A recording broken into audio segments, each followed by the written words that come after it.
আপনাদেরকে সঙ্গে নিয়ে লড়াইটা করতে চাই, আপনাদের আশীর্বাদ ছাড়া কিছুই হবে না। আমি এই বালিগঞ্জ অঞ্চলে অন্ততপক্ষে পরিবর্তন করতে চাই। আমাদের বালিগঞ্জের আমি মানুষ, আপনাদের সকলকে নিয়ে লড়বো।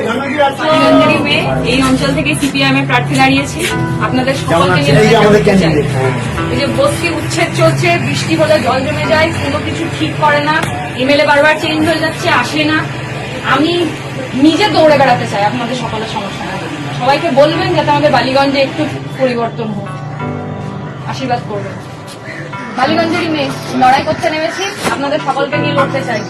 জিনিসপত্রের দাম কমুক, এই যে বস্তি উচ্ছেদ করে দিচ্ছে, আমরা তো চাই পরিবর্তন হোক। সবাই তো চাই যেটা তো আমরা তো আড্ডামাই যেখানে সেখানে তো সব বরাবর সবার জন্য পাকা ছাদের ব্যবস্থা করা যায়, মানুষ শান্তিতে থাকে। এত কিছু পরিবর্তন আসুক। আমাদের যে এমএলএ বারবার পরিবর্তন হচ্ছে একটা দল থেকে, তারা তো আসছে না। আমি ইয়াং, আমি যদি আপনাদের জন্য দৌড়াতে পারি, দৌড়াতে চাই আমার অঞ্চলের মানুষের সমস্যা নিয়ে, বালিগঞ্জেরই নিয়ে। আপনাদের সকলকে পাশে চাই। আপনাদের আশীর্বাদ ছাড়া কিচ্ছু করতে পারবো না। আমাদের অঞ্চলগুলোতে যাতে পরিবর্তন হয়।